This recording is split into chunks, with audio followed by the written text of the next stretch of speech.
تصویر بنانا ہے، ویڈیو بنوانا جائز ہے یا نہیں؟ تصویر بنانا اسلام میں بالکل حرام ہے. یہ جو ویڈیو کی تصویر ہے، یہ ڈیجیٹل تصویر، اس کے تصویر ہونے میں بہت اختلاف ہے.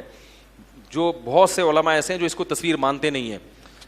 تو میرا بھی جو اپنا رجحان ہے وہ اسی طرف ہے کہ یہ تصویر، بعض دفعہ ایسے ہوتا ہے کہ ہمارے پاس کوئی چیز ہوتی ہے تو لغت میں اس کو دینے کے لیے کوئی نام ہی نہیں ہوتا ہمارے پاس، تو جو اس سے ملتی جلتی چیز ہوتی ہے وہاں سے ہم نام ادھار لے کے اس پہ،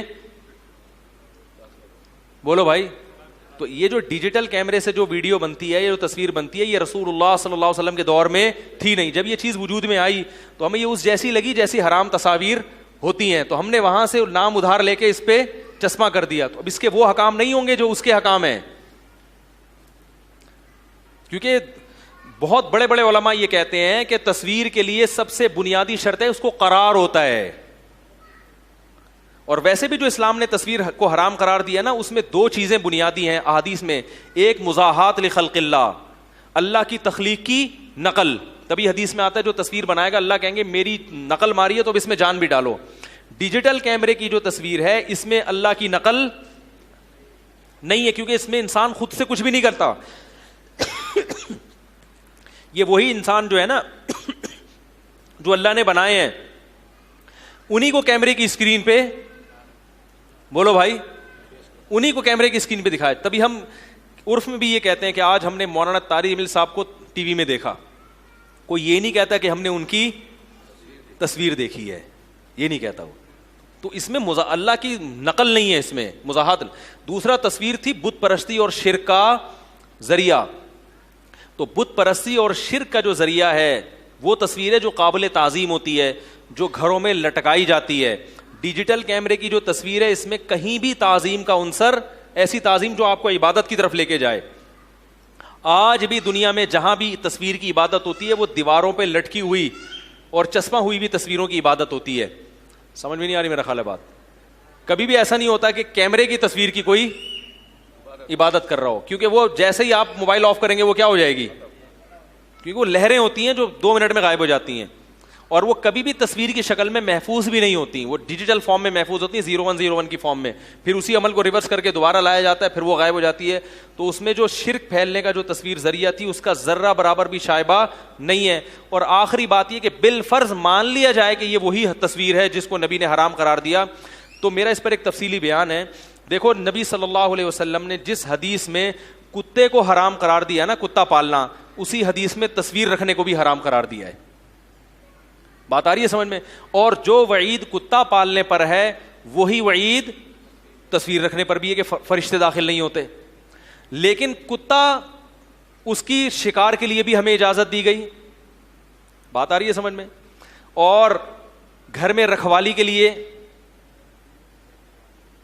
یعنی گھر میں اگر آپ چوکیداری کے لیے بھی کتا پالنے کی اسلام میں اجازت ہے. شکاری کتے کا تو خود قرآن نے ذکر کیا کہ جن کتوں سے تم شکار کرتے ہو وہ شکار تمہارے لیے کیا ہے، حلال ہے. اگر تم نے اللہ کا نام لے کے کتا چھوڑا ہے تو اس سے پتہ چلتا ہے یہ جائز ہے کتا پالنا شکار کے لیے. تو اب دیکھو کہ شکار کے لیے کتا پالنا یہ کوئی انسان کی کوئی بہت بڑی ضرورت نہیں ہے، بہت بڑی ضرورت نہیں. اس کے باوجود کیونکہ ایک بہت بڑا فائدہ تھا اس میں، تو شریعت نے اس کی ہمیں کیا دے دی، اجازت. تو تصویر اگر اس کو حرام بھی مانا جائے، یہ والی جو ڈیجیٹل کیمرے والی تصویر ہے، رسول اللہ صلی اللہ علیہ وسلم کے دور میں اس کے وہ فائدے، بلکہ استعمال نہ کرنے کے وہ نقصانات بھی نہیں تھے.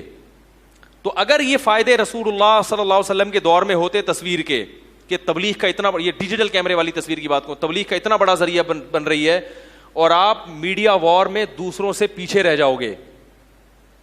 تو صرف یعنی کتے سے جو شکار والا فائدہ ہے نا، وہ فائدہ اس فائدے کی نسبت بہت زیادہ کم ہے، بہت زیادہ کم ہے. تو اگر یہ فائدے رسول اللہ صلی اللہ علیہ وسلم کے دور میں ہوتے تو کیا آپ اجازت دیتے یا نہیں دیتے؟ اس کے بارے میں احادیث کیا ہیں؟ خاموش ہیں، کیونکہ یہ فائدے تھے ہی نہیں. تو اس سے پتہ چلا کہ تصویر اگر کسی مفید مقصد میں استعمال ہو رہی ہے تو اس کے بارے میں ہم حرام اس لیے نہیں کہہ سکتے کہ اس کے بارے میں کوئی نص موجود، بولو نا یار، ہے ہی نہیں. اس کی حلت اور حرمت سے نص خاموش ہے، اور جہاں بھی نص خاموش ہوتی ہے وہاں اجتہاد کی، بولو نا یار، وہاں علماء کو یا مجتہدین کو اس کی اجازت ہوتی ہے کہ وہ اجتہاد کر سکتے ہیں. تو یہ جو لوگ کہتے ہیں نا کہ آپ لوگوں نے تصویر کو حلال کر دیا ان فائدوں کی خاطر، حالانکہ تصویر اجتہاد وہاں ہوتا ہے جہاں نص موجود نہیں ہوتی. یہاں تو نس موجود ہے, تو ہم کہتے ہیں نس اس تصویر کے بارے میں موجود ہے جس کا سرے سے کوئی فائدہ اس زمانے میں تھا ہی نہیں, نقصان ہی نقصان تھے.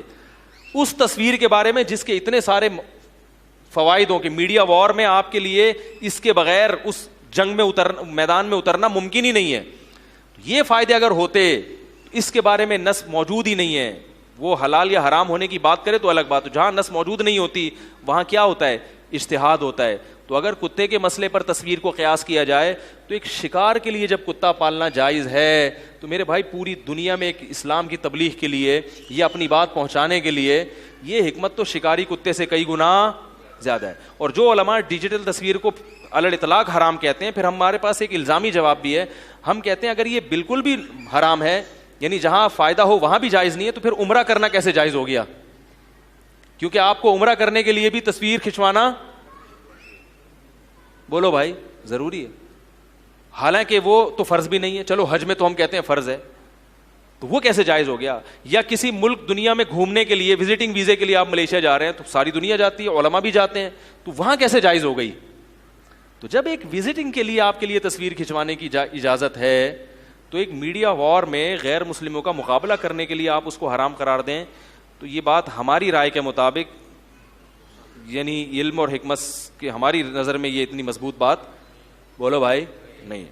باقی جو علماء ماضی قریب میں ہمارے بزرگوں میں اس کو شدت سے حرام کہتے رہے ہیں, انہوں نے ان دلائل پر غور کیا ہی نہیں تھا. انہوں نے اس کے, اور اس زمانے میں اس کا ایسا استعمال بھی نہیں تھا, سوشل میڈیا تو تھا ہی نہیں, تو انہوں نے صرف اس کے نقصان دہ پہلو پر دیکھا, اور واقعی اس وقت نقصان دہ پہلو ہی تھا, اس کا کوئی مفید پہلو, جیسے ٹیلی ویژن کے ڈرامے ہی تھا.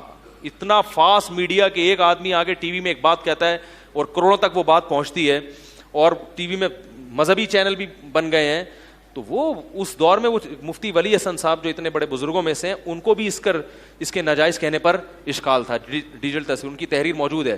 تو ہمارے اکابر میں بھی یہ مسئلہ اتفاقی نہیں تھا, بعض علماء کا رجحان اس کے جواز کی طرف. حضرت مفتی تقی عثمانی صاحب نے تو 25 سال پہلے عربی رسالہ میں جو ان کی تحریر ہے اس میں لکھا تھا کہ مجھے اس کے تصویر ہونے پر اطمینان نہیں ہے. تو یہ جو لوگ اعتراض کرتے ہیں نا, پہلے حرام کہتے تھے, اب ایک دم سب نے جائز کر دیا, ایسا نہیں ہے. پہلے بھی بہت سے علماء جواز کے, بولو نا یار, قائل تھے. البتہ وہ اس کو پرچار نہیں کرتے تھے کیونکہ ان کو اس کا اندازہ تھا کہ اس کا نیگیٹو استعمال کیا ہوگا, زیادہ ہوگا, اس لیے وہ